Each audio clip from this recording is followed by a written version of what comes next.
The Tony Award for Best Score? Why, I'm so glad that you asked me about it. The award goes out to the best of the scores, the one that stands out from the rest of the scores. The whole endeavor is a test of the scores, and the result is sure to be grand. The melody and chords are so divine, the instrumentation is top of the line, the lyricist's instincts are better than mine, as I can tell you firsthand. The Tony Award for Best Score has been awarded 64 times to 63 musicals in one play. I listened to every musical that has ever won this award in order to answer the question, what's the best score? Now, before we begin, we need to lay down some ground rules. What are we reviewing and what aren't we reviewing? This is the award for Best Score. It's not the award for Best Musical. Things like story, character development, costume design, staging don't factor into the award. I'm just listening to the cast albums. I wish I had an easy way to watch all of these musicals, but most of them don't have good or widely available pro shots. Some of them have movie adaptations, but movie adaptations of stage musicals are spotty at best. In these reviews, I might occasionally mention things such as story or characters, but I only bring these things up insofar as they're interesting. They're not actually affecting the judging of what's the best score. Now, we're going to start with the most recent Best Score winner, Suffs, which won in 2024, and we're going to move backwards in time, year by year, going through every Best Score until we get to the first winner in 1949's Street Scene. What qualities are we looking for in a best score? We're looking for a score that's both funny and moving. We're looking for powerful, evocative lyrics, interesting music, gripping orchestration. Is it possible to objectively review music? No. At the end of the day, my review of a lot of these albums comes down first and foremost to gut reaction. And I can do my best to explain that or try to provide reasons, but those explanations can only be an approximation. I think I've waffled on enough. Let's begin. 2024, Suffs, music and lyrics by Shaina Taub. This musical tells the story of the 1910s and 20s suffragist movement, focusing on their leader, Alice Paul. It's a long album featuring 36 songs, but it never gets boring.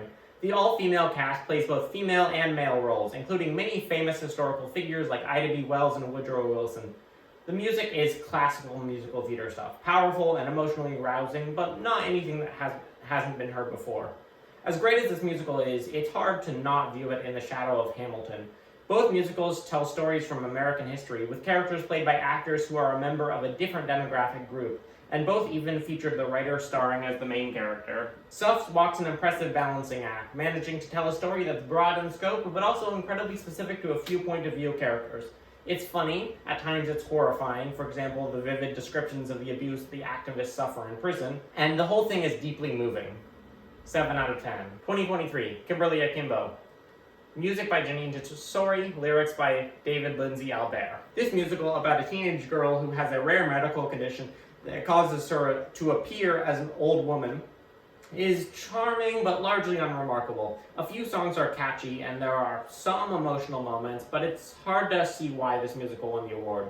So many of the songs feature characters half talking as if they're afraid to sing. It has all the baffling structure of a Stephen Sondheim score with none of the warmth and beauty. 5 out of 10. 2022, Six, music and lyrics by Toby Marlowe and Lucy Moss. Wow! This musical immediately stands out. It tells the story of Henry VIII's 6 wives, but it uses the clever framing of a pop concert to give the story new life. I've never heard synth pop so well utilized in musical theater. The electronic sounds and drum machine claps are a refreshing sound in a style that often gets quite samey. The musical is short and sweet with just 10 songs, but it could have had twice as many and I doubt I would have gotten bored. The lyrics are very clever, stuffed with wordplay, inventive rhymes, and a hilarious mix of historical references and modern anachronisms. Despite this, the songs are also incredibly catchy and accessible and are sure to stick in your head after just one listen. Six is easily the best musical so far, 10 out of 10. The winner in 2020 was A Christmas Carol, which was a play, not a musical, so I'm not including it on this list. 2019, Hadestown, music and lyrics by Anais Mitchell. This musical is a retelling of the Greek myth of Orpheus and Eurydice, turning Hades into a capitalist leader and an allegory for industrial exploitation. The sound of this musical is very inventive, mixing jazz and folk music to produce a novel sound largely unfamiliar to Broadway. I particularly like the opening horn riff. 7 out of 10. This musical is the first one where I'm going to add a bonus category of the Degasm. Degasm means did it get a song stuck in my head? Degasm. This one scores some Degasm points for the opening horn riff. 7 out of 10. 2018, The Band's Visit, music and lyrics by David Yazbek. From its very first moments, this musical caught me off guard. It was one of the entries on the list that I knew nothing about beforehand, so I had no preconceived notions. It opens with an overture, which not many of the recent musicals do. From there, the first proper number, Waiting, is lush with beautiful orchestration and dense counterpoint. The instrumentation is harmony, is quite unlike the other entries on this list, conjuring up a beautifully vivid image of Egypt. 7 out of 10. Bonus points for a Degasm. Waiting for something. We're experts at waiting. 2017, Dear Evan Hansen. Music and lyrics by Benj Pasek and Justin Paul. Dear Evan Hansen is good. It's not great. The songs are moving and catchy, but they're predictable and go on for too long. Just when the point is succinctly made, let's do it one more time and a half step higher. It's too bad that this musical won in a year where Come From Away was nominated. 6 out of 10. 2016, Hamilton. Music and lyrics by Lin-Manuel Miranda. There is nothing good I could possibly say about Hamilton that hasn't already been said. It's great. 10 out of 10. With bonus points for the Degasm. This financial plan is an outrageous demand, and it's too many damn pages for any man to understand. And now is as good a time as any to mention that when you see an asterisk next to the title of a song, all that means is that I have seen the show before or listened to the Broadway cast recording before. 2015, Fun Home, music by Janine Tesori, lyrics by Lisa Crone. The second Janine Tesori score to appear on this list, Fun Home is loads better than Kimberly Akimbo. Some parts of Fun Home are dull and uninspired, but the songs that soar really soar, such as Edges of the World, Changing My Major, and Ring of Keys. 8 out of 10, with big bonus points for a Degasm. But the edges of the world that held me up have gone away, and I'm falling into nothingness, or flying into something so sublime. 2014, Bridges of Madison County, music and lyrics by Jason Robert Brown. Amidst a sea of guitars and violins, a single low note, plucked on the double bass, rings out firm and clear. Immediately, this note creates expectation, and expectation creates longing. When will the next note ring out from the bass? You find yourself missing what you never knew was absent. Is this a metaphor for the plot of Bridges of Madison County? I don't know. It's a literal description of a small, poignant segment of my experience listening. It's a gorgeous score. 6 out of 10. Kinky Boots, 2013, music and lyrics by Cyndi Lauper. Stilettos are an ism. Ha! Such a clever lyric. I wonder what they're going to use to rhyme with it at. Prism? Schism? Maybe a combination of words? Either way, it's sure to be interesting. Live it like an ism. Oh. When you listen to this many musicals in a row, they all start to blend together. A musical about a young Englishman who must balance his dreams with his father's legacy as a shoemaker, all while having his eyes opened to new fashions by a flamboyant drag queen.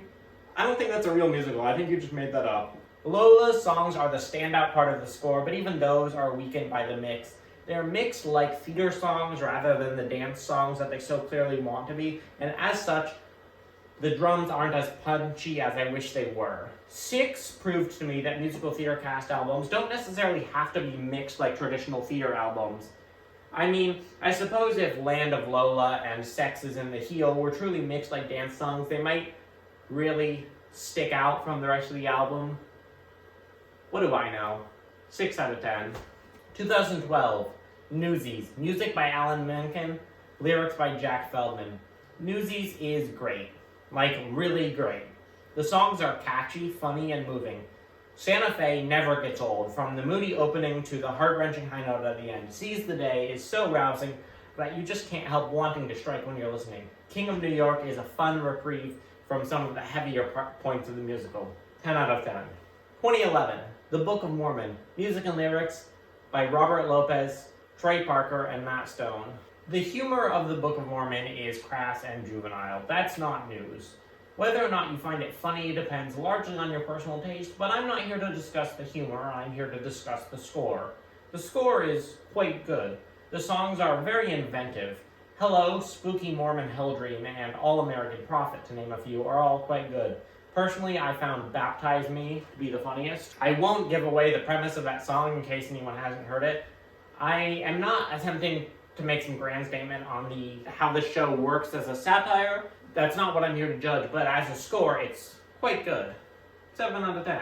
2010, Memphis. Music by David Bryan, lyrics by David Bryan and Joe DiPetrio. The real stars of Memphis, the ride cymbal and the organ.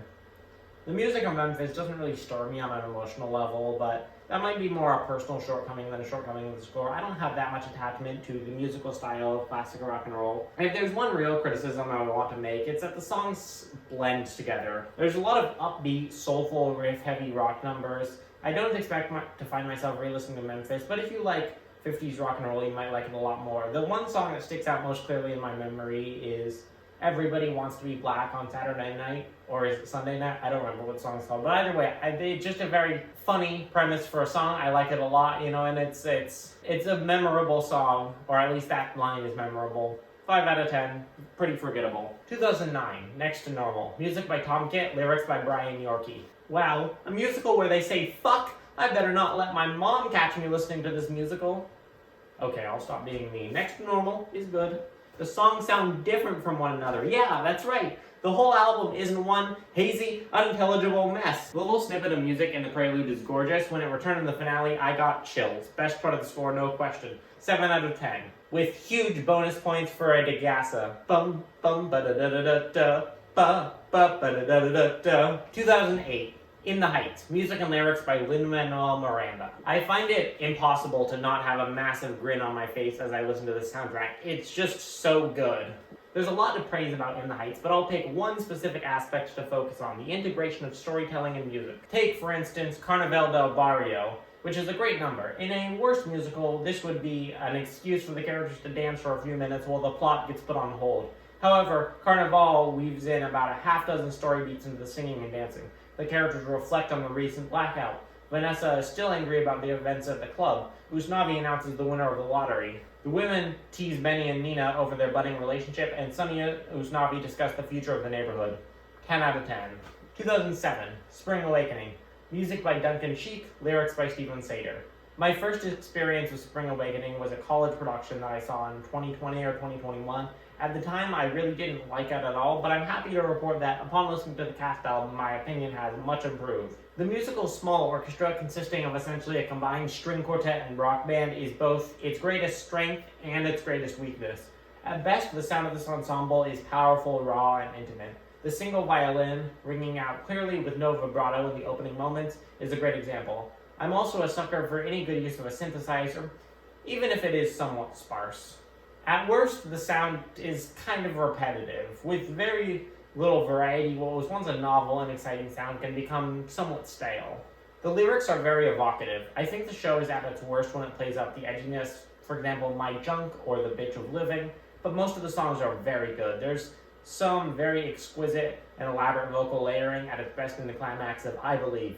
8 out of 10, with bonus points for a Degasse.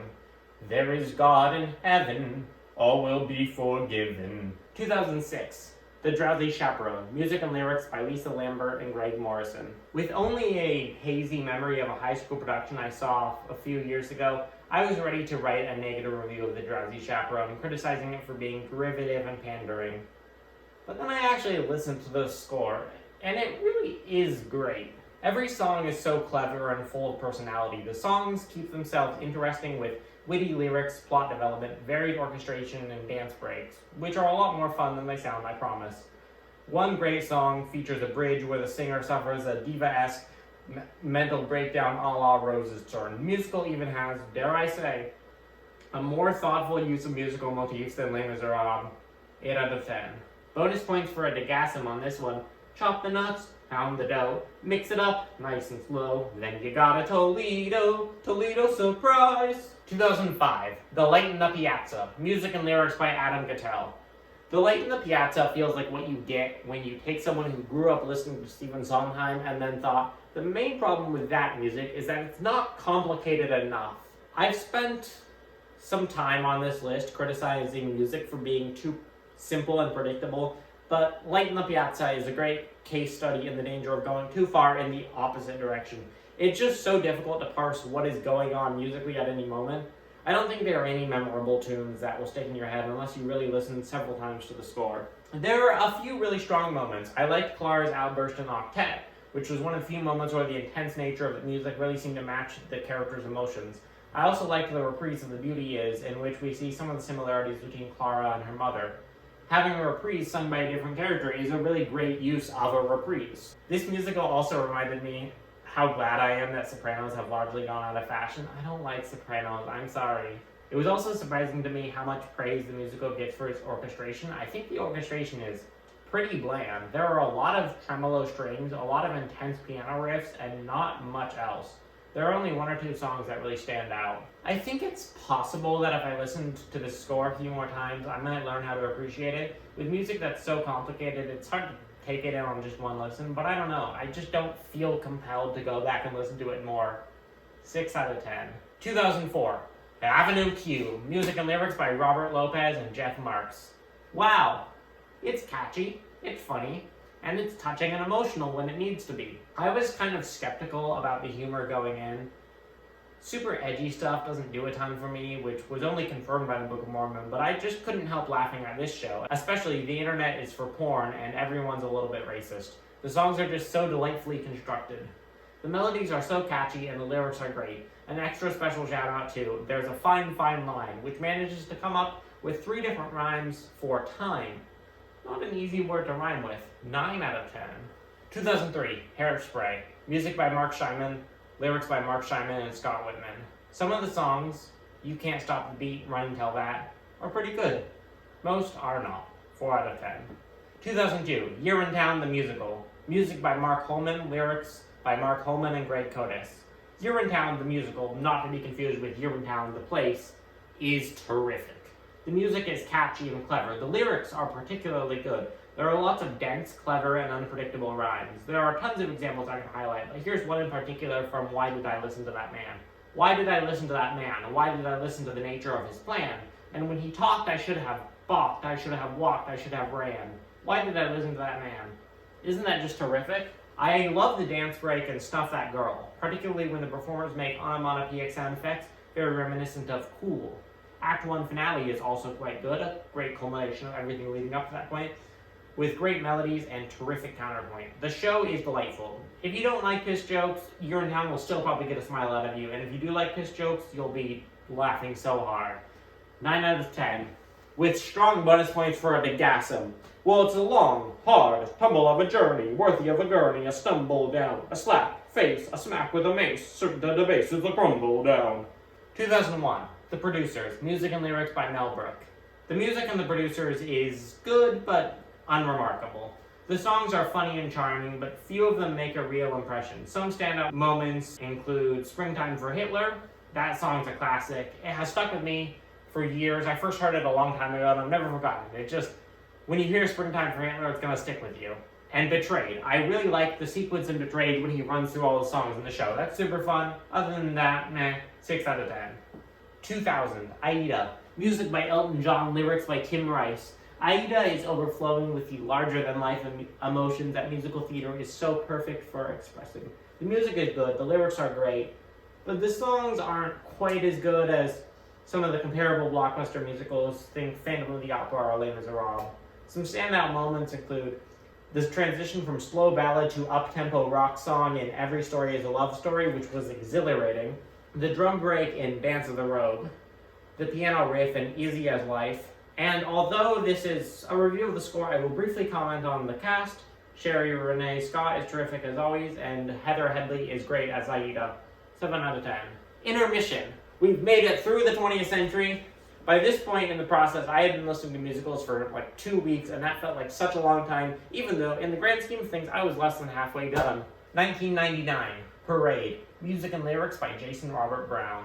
Parade's best moments are viscerally uncomfortable. When the townsfolk's racist caricature of Leo comes to life in come up to my office, or when several upbeat melodies collide in a terrible dissonant frenzy after Leo's guilty verdict in Summation and Cakewalk, I felt a sense of wrong deep in my soul. Other than that, I am a sucker for a good ostinato, and the 6-note riff in The Old Hills of Home certainly scratches that itch. I like how it reappears in a variety of contexts throughout the score to represent both the humble beauty and perverse racism of Georgia.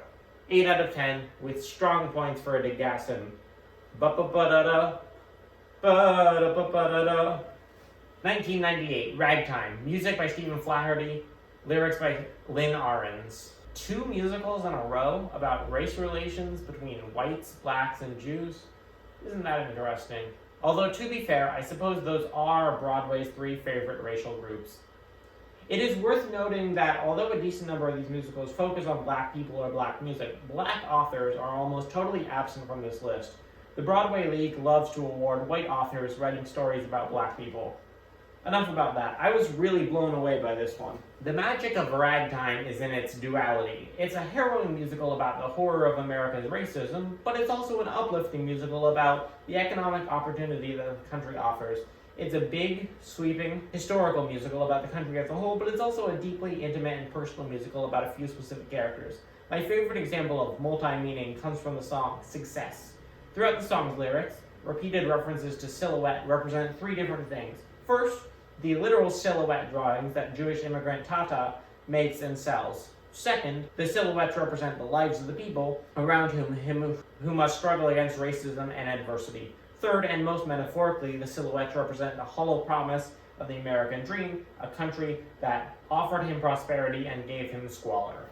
And finally, some good motifs. Sure, I know that motifs aren't essential to a good Broadway score, but I have been sorely missing them on the list so far. Ragtime understands that a melody just hits harder the second or third time you hear it, once the emotional stakes of the story have changed or escalated. It's also just, on a practical level, a great way to make melodies more memorable. I have stuck in my head the show's central melody, the ragtime tune that Cole House sings about his love, Sarah. The motifs are catchy, purposeful, and not used too many times to the point where they would get tiresome. I love it. 9 out of 10, with big bonus points for a Degasson. 2 ships passing, and the moment of a night time.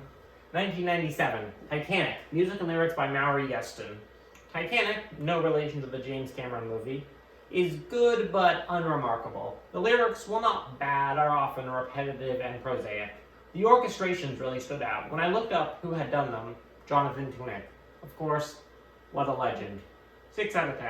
1996, Rent. Music and lyrics by Jonathan Larson. For Rent, I had 2 cast album options. There was the full version with 42 tracks, clocking in at over 2 hours, or the best of version, which features just the hits. I went with the full version, and I'm really glad I did, but I'll get to that in a bit. Now, I have a confession to make.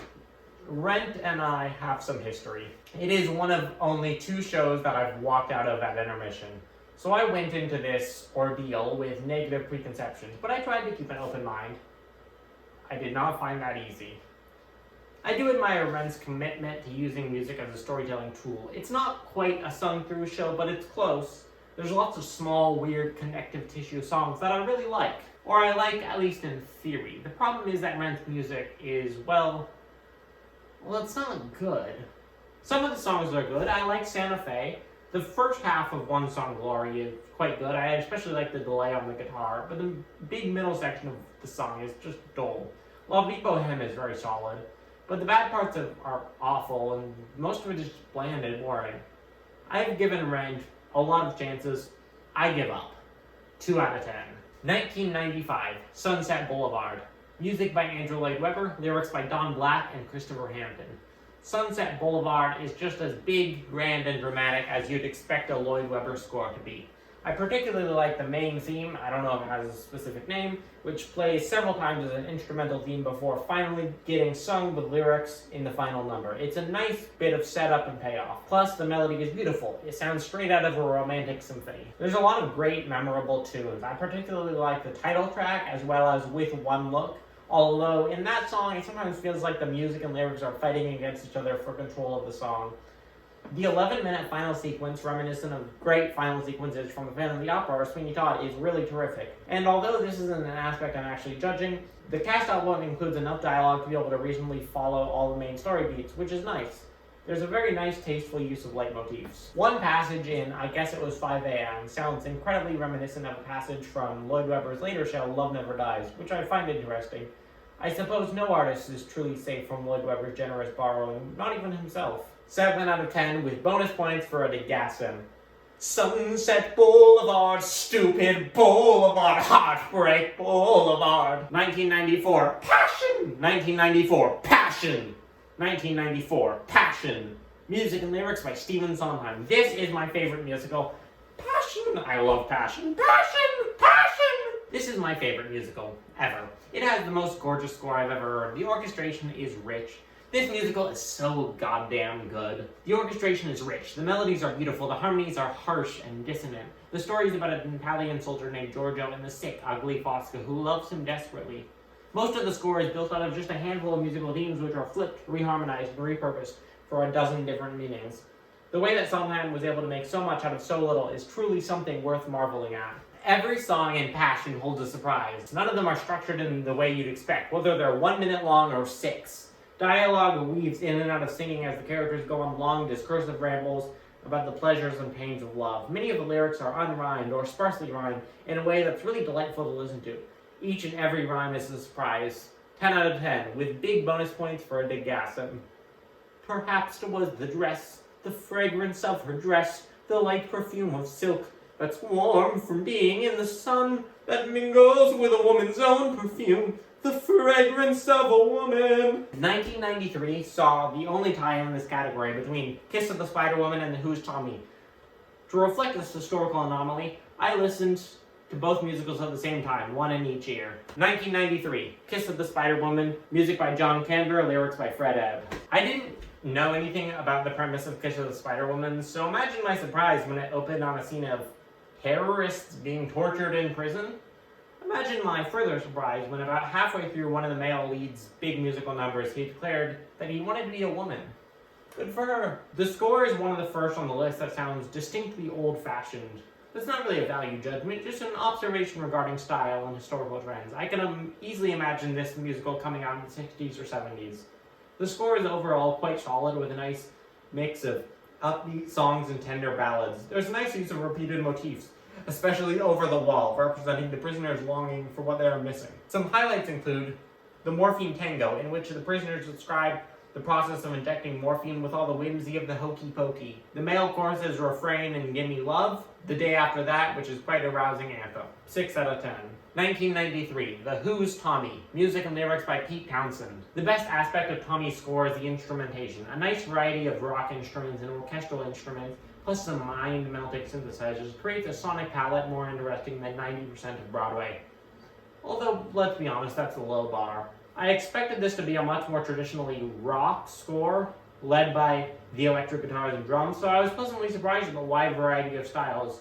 Some of the acoustic guitar sections are especially great. The lyrics have a plain honesty to them that works great, although they can sometimes get quite repetitive. The worst offender here is Smash the Mirror, which I swear only features one line repeated many times. There's a nice use of musical motifs. I particularly like the Touch Me, Feel Me, Heal Me, although I don't love I'm Free.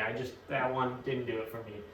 The whole affair is a little reminiscent of Jesus Christ Superstar, but only insofar as they both follow whiny, messianic British rock stars. 7 out of 10. 1992, Falsettos, music and lyrics by William Vinn.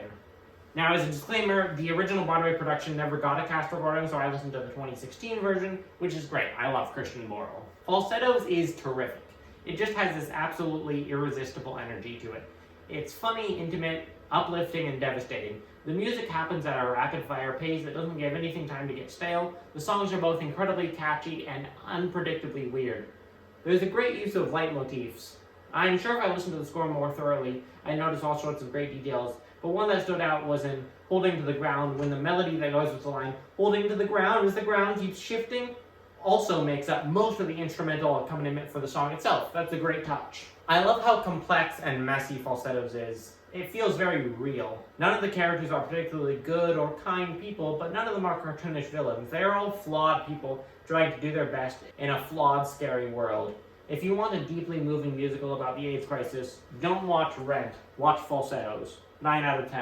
1991, The Will Rogers Follies. Music by Cy Coleman, lyrics by Betty Comden and Adolph Green. In Willamania, the chorus girls inform us that Will Rogers, in addition to numerous other accolades, has also, quote, hit the White House. In this way, Rogers succeeded where the architects of 9/11 never could. Sorry, what was I talking about? Right. The Will Rogers Follies is charming and has a great bluegrass sound, but is not super interesting. 6 out of 10. 1990, City of Angels, music by Cy Coleman, lyrics by David Zippel. Stand-up songs include The Tennis Song, a duet constructed entirely around tennis-themed sexual innuendos, You're Nothing Without Me, in which an author argues with the main character of his own movie, and It Needs Work, in which the author's wife criticizes both his script and the way he has been treating her. Most of the score is very forgettable. 5 out of 10. In 1989, the award wasn't given out. I don't know why. There's a couple more years in the future that are going to be like this too, and I'm not going to mention them later on. I'm just going to tell you that if we skip a year, it's because the Broadway League got rid of the award that year. Sometimes they do that. 1988. Into the Woods, music and lyrics by Stephen Sondheim. Sondheim's second appearance on the list, going backwards that is, with many of the same qualities as Passion. I don't love Into the Woods quite as much as Passion, but I do love it. The songs are emotive and powerful, and built out of smaller motifs in a way that really rewards re-listening and study. Into the Woods was actually up against the Phantom of the Opera for this award, and this is one of the rare times where I would have been satisfied with a win from either. I think they're both some of the greatest musicals ever written. 9 out of 10. 1987, Les Miserables, music by Claude Michael Schoenberg, lyrics by Herbert Kresper and Alan Buble. If you like Les Miserables, I'd recommend checking out Sweeney Todd. If you don't like Les Miserables, I'd recommend checking out Sweeney Todd. 8 out of 10. With bonus points for a degasm. Here's a hint of gold stuck into a tooth. Pardon me, monsieur, you won't be needing that. 1986, The Mystery of Edwin Drood. Music and lyrics by Rupert Holmes. Yes, that Rupert Holmes. The central conceit of Edwin Drood is one of the most brilliant ideas of any musical ever and is certain to create an unforgettable night of theater. The murder mystery story is based on a novel left unfinished when Charles Dickens died, and as such, there's no definitive ending, including no reveal of who the murderer is. In the musical, audiences vote to determine the murderer's identity, meaning that the show might end differently with every performance. There are several different versions of the ending songs, which, when combined, produce dozens of individual endings. What about the score? Well, it is pretty good. Noteworthy is the sheer density of the lyrics on best display in both sides of the coin, which begins with breathtaking speed and somehow gets even faster. I also liked the intro to the Act 2 opener, Settling Up the Score, which, with a variety of instruments and noisemakers, manages to sound both characteristically Victorian and un-Victorian. Another great detail is how every different version of the murderer's confession incorporates a different reprised musical theme. Also noteworthy is the fact that the whole thing, and I really do mean the whole thing, book, music, lyrics, and even orchestration, were written by Rupert Holmes, best known for Escape, the Pina Colada song. 7 out of 10. 1985, Big River, music and lyrics by Roger Miller. Wow, another musical prominently featuring black people, written by white people. How daring! Bonus points for the inclusion of mouth harp and harmonica. Some of the vocal performances are annoying, but most are quite good. The folksy bluegrass sound is not only charming, but is quite distinctive among Broadway scores. 7 out of 10. 1984, La Cage aux Folles, music and lyrics by Jerry Herman. Okay, I'm going into this one with some baggage, because this same year, Sunday in the Park with George was nominated for Best Score, and it didn't win. And Sunday in the Park with George has a really good score. So I'm going into the score thinking, if this thing beats Sunday in the Park with George, it better be really good. But I went in with an open mind. And here's the thing, it is good. I Am What I Am is a veritable queer anthem, and easily the best and most moving song of the bunch. I also like this nearly 7-minute title track. I'm a sucker for long multi-part songs that establish a scene, and that song does just that. Cocktail Counterpart follows a predictable but great formula where several characters sing different melodies and they all get layered on top of each other. It's a setup that works great and is delightful. The weakest song, in my opinion, was The Best of Times. I don't particularly like the melody, and the song just goes on for so long. So, overall, I think it's totally fine that this won over Sunday in the Park with George. It's a great musical. It doesn't have as good a score as Sunday, but it's not like Stephen Sondheim needed to win this award a 7th time. 7 out of 10. 1983, Cats. Music by Andrew Lloyd Webber, lyrics by T.S. Eliot. Cats got a lot of bad press in 2019 when it received a disastrous movie adaptation, which is too bad because I like the musical. Cats is weird, but it's also really great. T.S. Eliot's poetry is better lyric material than what a lot of Broadway shows get, and Lloyd Webber's gift for beautiful, catchy melodies is on full display. Cats follows a pretty formulaic structure. Other than a few songs at the beginning and end, each song follows one particular cat and introduces us to their lifestyle, their personality, and their trials and tribulations. This repetitive format could get tiresome, and by the time you're in the second act, it does get somewhat tiresome. But what makes the format work is that the songs are just so good. Each one is like a little mini opera, telling like a complete story of a jellicle cat, blending real-life feline traits with fantastical whimsy. There's a great use of leitmotifs, particularly the theme from the Jellicle Ball. The melody to Old Deuteronomy is so unbelievably beautiful that I get a little breathless every time it appears. Growl Tiger's Last Stand is clever in that it serves double duty as both one of the individual cat stories as well as a play within the play, letting us get a glimpse into Gus the theater cat's younger days. Although the faux Chinese accents are an unfortunate remnant of the racist stereotypes that were acceptable in the 80s. Cats is not for everyone, but if it's not for you, maybe consider opening your heart up to whimsy. And if you want to watch it, there's actually a different film version from the 90s, which is really great. It's essentially just a filmed version of the stage production. So skip the 2019 version and watch that. 9 out of 10. This one gets big gas and bonus points because nearly every single melody is so catchy. So I'm just going to go with one, which is Skimbleshanks, the Railway Cat. 1982, 9. Music and lyrics by Mary Yeston. 9, unfortunately, bears no relation to 6. The score has a somewhat operatic feel, and I don't think that's just because the characters are Italian. The songs are big and sprawling. Here's a drinking game that will definitely kill you. Take a shot every time someone sings Guido's name. I've made a mostly bland score. Some stand-up moments include Guido's imagined a duet with himself in Guido's song, Stephanie's tirade in Folly's Bergeret, the setup and payoff of the Nonsense Chaplain theme, eventually turning into an anthem of Guido's own self-loathing, and a young Guido reflecting on his future and getting tall. I really like the eventual payoff / meaning of the title 9, which I won't give away if you haven't seen it. 6 out of 10. 1981, Woman of the Year. Music by John Kander, lyrics by Fred Ebb. I was familiar with Old Man Yowie and Old Woman Yuri, but I had no idea that an old man and an old woman could fall in love with each other. The further I get down this list, the less patience I have for musicals that are just okay. There's nothing wrong with Woman of the Year, but there's not much right with it. I like the songs about newspaper comments, but at the end of the day, it boils down to just another Broadway score. If you want a musical about a self-assured older woman, skip this and go watch Hello Dolly. 4 out of 10. 1980, Evita. Music by Andrew Lloyd Webber, lyrics by Tim Rice.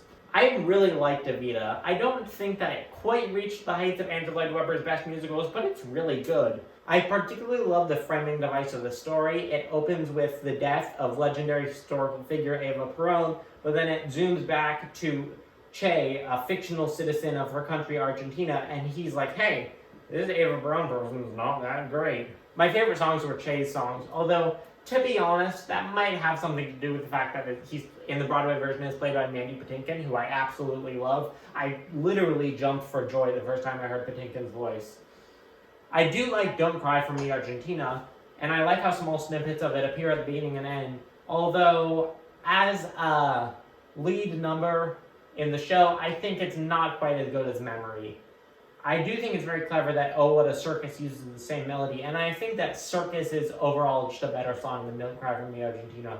Other favorite songs are Buenos Aires and A New Argentina. Both the songs showcase the songwriter's talent at stringing together several scenes into one grand sequence. I especially love the energetic main riff in Buenos Aires. 8 out of 10. 1979, Sweeney Todd. Music and lyrics by Stephen Sondheim. Greatest musical of all time. Sweeney Todd is so good. This story about a death-obsessed barber uses the first 4 notes of the medieval hymn, the Dies Irae, as a foundation. These 4 notes are flipped, twisted, and manipulated into the melody and accompaniment for My Friends, The Ballad of Sweeney Todd, Epiphany, and more. This score just has so many great moments. It's both really funny and dramatic. Epiphany is such a great song. That opening riff to My Friends is so moving. There's also some really clever long form rhymes. In My Friends, these are my friends, see how they glisten. That rhyme doesn't pay off until all the way in the next verse with speak to me friend, whisper, I'll listen. There's like a full minute in between those rhymes, which is something really great about a lot of Sondheim's music. He has a lot of overarching rhyme structures that take a lot of careful attention to pick up on. 10 out of 10 with huge bonus points for a Degasm. Bum, bum, bum, ba, da, da, da, da, da. 1978, On the 20th Century, music by Cy Coleman, lyrics by Betty Comden and Adolph Green. On the 20th Century was a great reminder of how important it is to keep an open mind. I had never heard of the musical before starting this project, so in theory I'd go into it with no preconceived notions, right? Well, only in theory. To be honest, the name alone made it sound terribly boring, and after the excruciating experiences of Woman of the Year and City of Angels, I was kind of dreading listening to the score. I was totally wrong. On the 20th Century is delightful. The songs are vivacious and energetic, funny and moving. Life is Like a Train is a great example of how a song can be really interesting even if it is lyrically repetitive. I've Got It All is a great argument and it has so much in it that it could be 3 songs. By the end of the album, I was definitely feeling like some of the songs went on a bit too long, with She's the Nut being perhaps the worst offender, but overall, I found this to be a really great experience. 8 out of 10. 1977. Annie. Music by Charles Strauss, lyrics by Martin Charnin. Annie is undoubtedly one of the most famous musicals on this list. Even the most passionate musical theater haters can't escape hearing The Hard Knock Life or Tomorrow. Does it live up to the hype? Yeah, mostly. Other than a few minor flops, the score is catchy and charming. I think you'd have to have a heart of stone to not be at least a little bit moved by Tomorrow. One particularly good bit of composition I'd like to highlight is in The Hard Knock Life, when in the B section of the song, the main melody, ba-ba-da-ba-ba, that gets played in the accompaniment while the singers sing in counterpoint to that. That's a really nice, clever bit of songwriting. If you don't particularly like Annie, but you're only familiar with the movie version, I'd actually really recommend the stage version. Some of the best songs didn't make it into the movie, such as NYC, We'd Like to Thank You, Herbert Hoover, and A New Deal for Christmas. 7 out of 10, with bonus points for a Degasm. NYC, the shadows at sundown, the lights, the cabs, the square. 1976, A Chorus Line, music by Marvin Hamlish, lyrics by Edward Clevin. A chorus line follows a somewhat similar format to Six, Cats, or Starlight Express. A bunch of wacky characters each present their story one by one in the form of a song. What makes chorus line fall a little flat is far too many of the songs just present a single idea and repeat that idea without any real development, such as At the Ballet, Dance 10, Looks 3, Music in the Mirror 1, and What I Did for Love. If you listen to the first 30 seconds of the song, you've pretty much heard the whole thing. Highlights include Nothing, which is funny, features an actual progressing story, and culminates in a joke that ties the whole thing together, and Montage in 3 parts, a complex sequence that follows the characters as they flash back to the challenges of puberty. 6 out of 10. 1975, The Wiz, music and lyrics by Charlie Smalls. The original cast album for The Wiz was not super easily available, so I listened to the 2024 revival. The Wiz challenged me to look beyond my preconceptions and broaden my horizons, because if I were to judge the score by all my rigid guidelines, I'd give it a kind of a bad rating. The lyrics aren't super interesting, and the songs don't feature much progression. But who am I to say that those are the only ways that a song can function?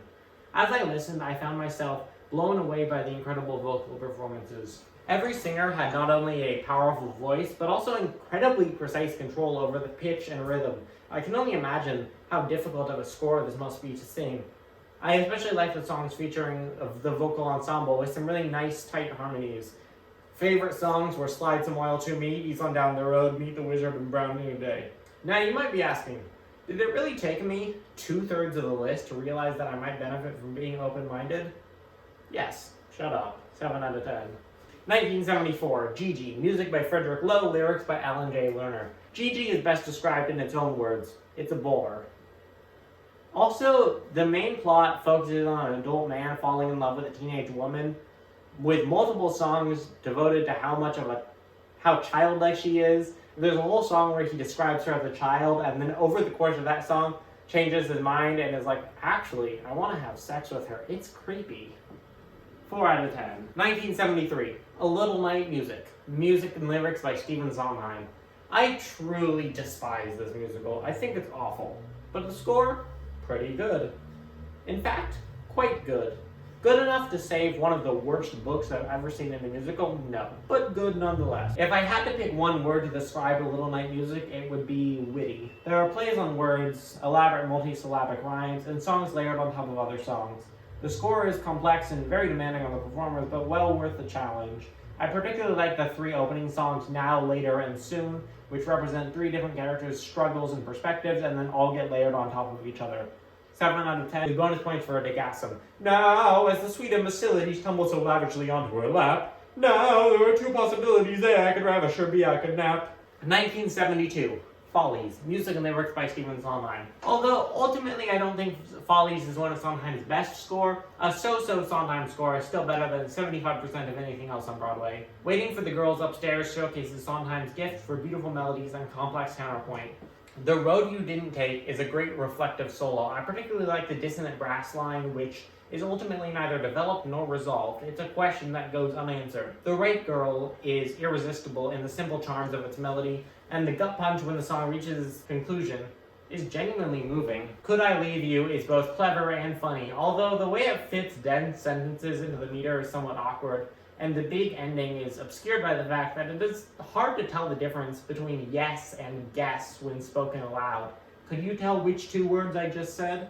Because if you couldn't, you're gonna miss the joke. The story of Lucy and Jessie is so densely packed with rhymes that it is absolutely irresistible. 7 out of 10. 1971, Company, music and lyrics by Stephen Sondheim. And here's the time when I point out, Stephen Sondheim won this award 3 times in a row. Company, Follies, A Little Night Music. I don't fully get Company, I'm probably just too young for it, but I will say the best songs are absolutely brilliant. The opening number, Company, is so good, and the way that it uses complex music to audially represent Bobby's confusion and overwhelming social pressures. Being Alive is also just such a great ballad. I was originally going to give Company a more negative review, but as I thought about it, I realized my initial instinct was wrong. I'm not crazy about the show overall, but the score is top tier. I think that this one is actually one of the few shows where seeing it live actually somewhat weakens the score, because the book is pretty solid and the music is pretty solid, but the music is very poorly integrated into the score. A lot of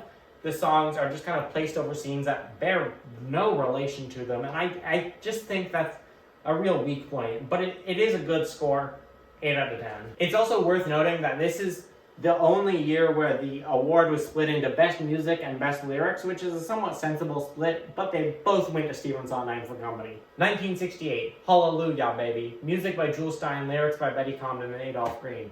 The score is good, but not mind-blowing or exceptional. There are some great lyrics and catchy melodies. Most of the songs are pretty short, so they don't get tiresome or overstay their welcome. The Slice is a great example of a story told over the course of a song. Talking to Yourself has an especially compelling melody. Being Good is a moving ballad that feels ahead of its time. I certainly don't know enough about the early 20th century African American culture to differentiate between broad stereotypes and authentic, nuanced portrayals, but I have to say the line, "You're descended from the great-great-grandchild of the 32nd cousin of dear old Uncle Tom," certainly sets off some alarm bells. The cast recording is particularly well produced, with a great use of stereo, giving the album a lush, spacious feel and augmenting the already good vocal harmonies. 7 out of 10. 1967, Cabaret, music by John Kander, lyrics by Fred Ebb. Wait, why does this one look different from all the other ones? Who is this guy? Is he wearing the same suspenders as me? Probably just a coincidence. Cabaret is one of the most brilliant musicals ever. The score is pretty good. The songs are good, but they're somewhat predictable. Once you hear the first verse and chorus, you can kind of figure out where the song is going next. I think that the brilliance of Cabaret lies mostly in the story and staging, particularly in the terrific 90s revival starring Alan Cumming as the MC. I was previously only familiar with some of the revivals, so I actually really enjoyed listening to the original Broadway recording and seeing where it was similar and different. What follows are my general thoughts, some on the specific version, some on the show more generally. Willkommen is a brilliant opening, especially the way it mixes singing and dialogue. So What has a particularly beautiful chorus melody. The melody from It Couldn't Please Me More opens the song Married, which is a nice use of leitmotif a decade before the technique would become standard. If You Could See Her is such an upsettingly brilliant song, and hearing it always puts a knot in my stomach. Although this original Broadway recording unfortunately contains an altered version of the gut-wrenching final line. Apparently the change was made due to the controversial nature of the original lyric. I'm avoiding actually saying what the line is because if you haven't heard the song, I don't want to give it away for you. It is So upsetting. Cabaret is a really terrific 11 o'clock number, but Elsie and Chelsea get rhymed twice, which I think is boring. Once is clever, but twice you could not manage well, see, or hell, see. Oh well, see. 8 out of 10. Big bonus points on Cabaret for a Degasm. Willkommen im Bienvenue, welcome. 1966, Man of La Mancha, music by Mitch Lee, lyrics by Joe Darian. Another of my personal favorite musicals, with perhaps one of the greatest opening numbers on the entire list. The fanfare combined with Richard Kiley's powerful baritone is absolutely entrancing. I think some of the later songs are weaker, but the opening number alone makes the score worth listening to. There are other great songs too, for example, The Impossible Dream, which is a standard for a reason. 8 out of 10. Bonus points for Degasm. I am I, Don Quixote, the Lord of La Mancha. 1965, Fiddler on the Roof, music by Jerry Bach, lyrics by Sheldon Harnick. Few things are as exciting as the opening of Fiddler on the Roof, in which the cast in a full-throated fortissimo extols the virtues of tradition. What makes this score so great is that every song is individually charming and memorable. I've seen the musical only once, an amateur production that I saw about 8 years ago. Despite that, I had a clear and vivid memory of every song as soon as I heard it. Prologue Tradition, as I mentioned above, is a great opener. It actually really reminds me of Cabaret's opener, Willkommen, as both feature a heavy mix of monologue by the lead character and singing by an ensemble. Matchmaker, Matchmaker has a gorgeous melody, and it fits a nice story arc into song form. There's a really nice mix of different song forms. Traditional songs like Miracle of Miracles or Far From the Home I Love, and more unconventional songs like Prologue, Sabbath Prayer, and The Dream. Ben Shapiro is wrong about a lot of things, but he has one great opinion, which is that Fiddler on the Roof is a terrific musical. 9 out of 10, with big bonus points for a Degasm. A blessing on my head, Mazel tov, to see a daughter wed, Mazel tov, and such a son-in-law, like no one ever saw, the tailor mottled palm soil. 1964, Hello Dolly, music and lyrics by Jerry Herman. This was one of my favorite cast albums when I was in high school, and it's so thoroughly delightful. My favorite passage is the intro to Put On Your Sunday Clothes, when Cornelius imagines the wonderful world beyond the tight confines of Yonkers. It Only Takes a Moment is another highlight, particularly the tender earnestness of, again, Cornelius. Oh, Cornelius, what a guy. 7 out of 10, with big bonus points for Degasm.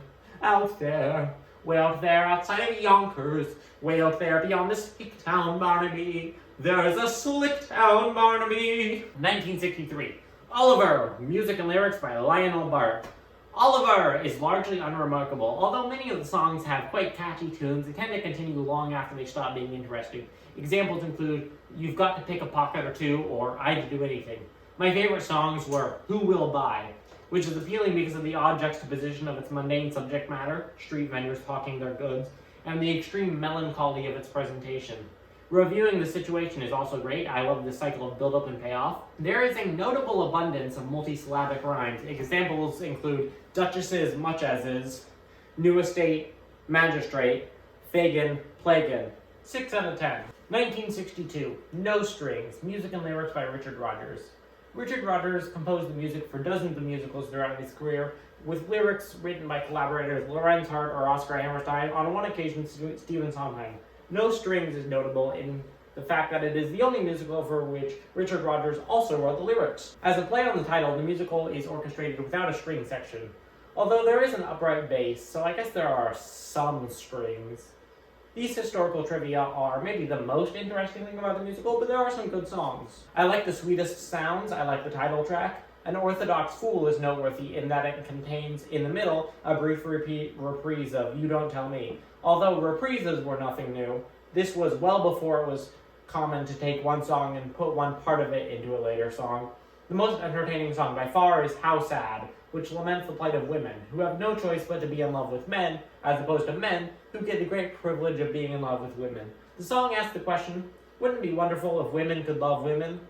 Richard, it is wonderful. 6 out of 10. 1951, Call Me Madam, music and lyrics by Irving Berlin. Call Me Madam is ripe with charming, catchy songs. The story is a political satire about the American ambassador to the fictional country of Lichtenberg. There is a great mix of catchy dance tunes and emotional love songs. Dance numbers include The Hostess with the Mostess on the Ball, Something to Dance About, and Dance to the Music of the Ocarina, the last of which would feature ocarinas 50 years before The Legend of Zelda Ocarina of Time introduced the instrument to a whole new generation.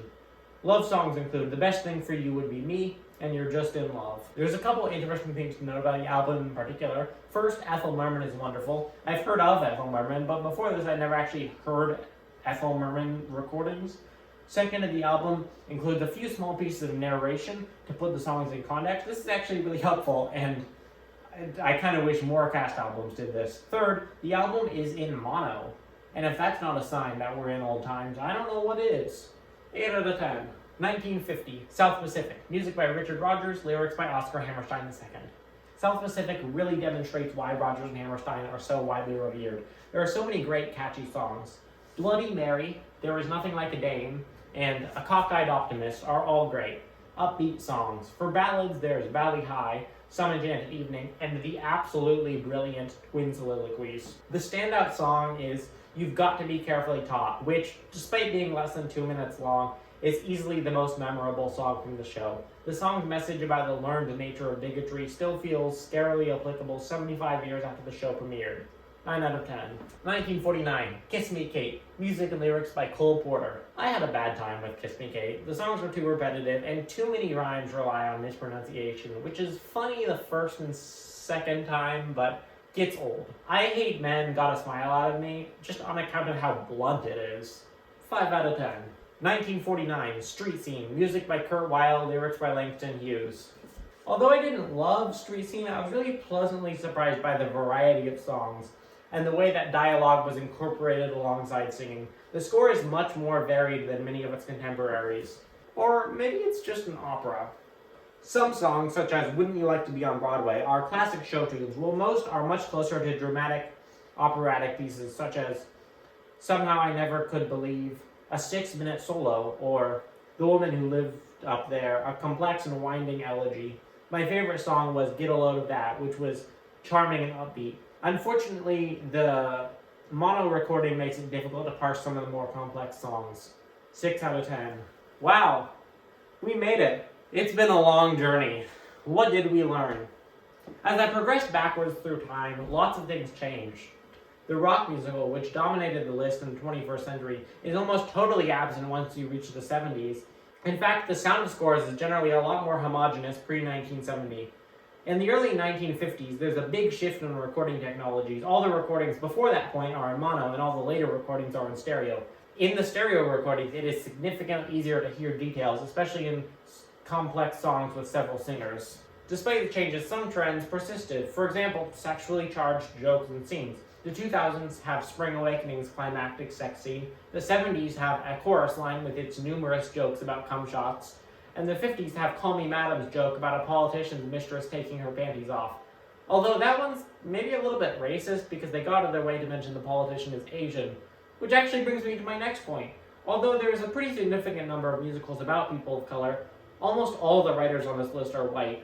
I don't bring this up to criticize the very idea of white people writing about people of color, but if people of color are almost totally absent from writing positions, you lose so much valuable perspective, and it becomes much easier to fall into broad, offensive stereotypes. Also, there's a very large proportion of Jewish characters and writers. Broadway is historically very Jewish, and that absolutely comes through on this list in musicals like Fiddler on the Roof, Cabaret, Falsettos, Ragtime, Parade, and more, which all very prominently feature Jewish characters and Jewish culture. We've waffled on long enough. Let's talk about the top 10. Now, this is going to be kind of a qualified, ranked top 10. I didn't want to include more than one musical by any particular composer, so Stephen Sondheim only gets to be on this list once, Lin-Manuel Miranda only gets to be on this list once, and I also tried to spread out the musicals across time. I didn't want all of my top 10 to be, from the 21st century. I didn't want all my top 10 to be from the 60s. And also, these top 10 are not in order from worst to best or anything. They're just in the order they appear on this list, from most recent to oldest, except for the best score, which I saved for the end. Okay, without further ado, 6. 6 is a really terrific example of how to use pop song structures to tell stories. And in order to demonstrate that, I'm going to examine the lyrics to one specific song, Don't Lose Your Head, sung by Anne Boleyn. The chorus to the song goes, "Sorry not sorry about what I said, I'm just trying to have some fun. Don't worry, don't lose your head, I didn't mean to hurt anyone." There's a little bit more to it, but that's the important part. Choruses are a great tool. they're catchy and repetitive, and by the time you're done listening to the song just once, you've already heard the chorus 3 or 4 times, so it's going to stick in your head. However, this repetition can also work against them, especially in something like a musical. Repetitive lyrics can get very boring. So why am I praising this song so highly? Each chorus fits into a different context. The verse leading up to this chorus describes Anne Boleyn's life, each verse leading up to some controversial or offensive remark that she makes. Therefore, each chorus is a build-up or escalation of the previous. This culminates in the final chorus, which happens when she literally loses her head when Henry gives the order to behead her. This great songwriting is found in almost every song in this musical. The songs are so catchy, and it's such a lively pop sound that I haven't heard in very many other Broadway scores. I had never heard this musical before I put it on this list, and I love it so much. I actually have tickets to go see it in a couple of weeks, and I am so excited. I think I'm going to have a really terrific time. This is a wonderful, wonderful musical. Next up, we have In the Heights. Now, Hamilton and In the Heights would have been both great choices for the top 10. They're both really terrific musicals, and they have a lot of similar qualities. I chose to put In the Heights because it's a little bit less well known. Hamilton really does not need me promoting it. It's such a popular musical. In the Heights is really great in the way that it uses hip-hop music to represent the youthful, lively energy of its characters. And it's just such a fun, clever music. I particularly like the bilingual lyrics, using both English and Spanish. I especially like when English and Spanish words are, rhymed against each other or tightly combined. There's just so much great stuff there. And I think that Usnavi is maybe a better character for Lin-Manuel Miranda than Alexander Hamilton. The next 2 entries on the list I bring up together because I think they represent a lot of opposite impulses. We have Spring Awakening and You're in Town. Spring Awakening is very honest and tender, where You're in Town is very cerebral and clever. The lyrics to Spring Awakening have a lot of powerful imagery and imperfect rhymes, slant rhymes that are focused on emotion and what the characters are feeling, and evocative imagery, the Song of Purple Summer. Whereas You're in Town is often focused on very complex, dense rhymes, unusual rhyme schemes, wordplay, and I think that it's a great example of how both of these styles can work really well, and they can represent different things.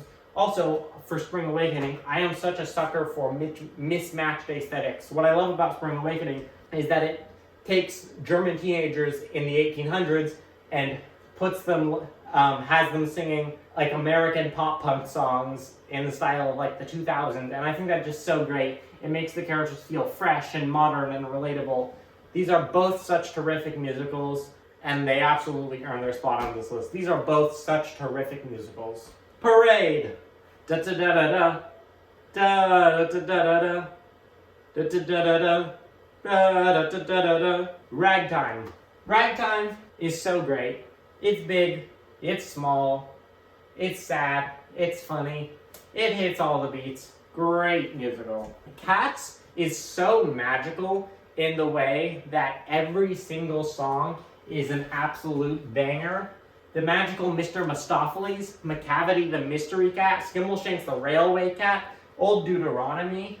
There's just so many songs that are so catchy. Andrew Lloyd Webber always has this gift for really good melodies, but I think that Cats is some of his best work. On the 20th Century is my kind of out of left field pick. I don't think it's in absolute terms one of the absolute greatest musicals, but it's a really obscure musical. I had never heard of it, and I really had such a great time listening to it that I thought it deserves a spot on the top 10 list just to shed a little more light on a slightly less well-known musical. Fiddler on the Roof is a classic, and it's a classic for a reason. The songs are so great, and what makes it really work is that it has some classic, well-structured musical theater songs and also some weird, more out-of-left field songs that go in unusual directions. But the songs are so memorable and catchy, and I love that it is such a sad, heart-wrenching story, but also has so many great comedic moments. Okay, that brings us to just one left. It's time to finally answer the question. What's the best score? It's Passion. Passion is the best Broadway score ever written. The instrumentation is so dense and beautiful. Every song is so evocative. There's a particular sequence of 6 notes. Ba-da-da-da-da-da. That small musical passage is the basis for almost the entire score. That is flipped and contorted to form a bunch of different melodies. For example, I do not read to think, Perhaps it was the dress to speak to me of love. And all those melodies are built on the same building blocks and all tied together. This is a really great example of a score that feels unified in its execution. Furthermore, this is a great example of Sondheim's ability to not rhyme. When people talk about Stephen Sondheim, one of the most common things they talk about is how good he was at rhyming, and that is absolutely true. But just as importantly, he knew when not to rhyme, and Passion is such a great illustration of that. One of my favorite lyrical passages is, have you explored the town? It is remote, isn't it? And provincial, and everything so brown, the streets, the fields, the river even. In that whole passage, the only rhyme is between town and brown, and it comes in such a weird place. So the lyrics almost feel unrhymed, but totally unrhymed lyrics are often very unsatisfying, so he puts in these little rhymes here and there to tie everything together, while having lyrics that mostly feel like prose, which makes a lot of sense because so much of the musical happens in the form of letters. This is the most brilliant musical ever written. Go watch it. The Pro Shot is easily available online. And that brings us to the end of the video. We've listened to every best score, and we've definitively answered the question, what's the best score? The answer is Passion. Do you have a different answer than me? Do you agree? Do you disagree? Is there a musical I like that you don't like? Is there a musical I don't like that you do? Let me know in the comments.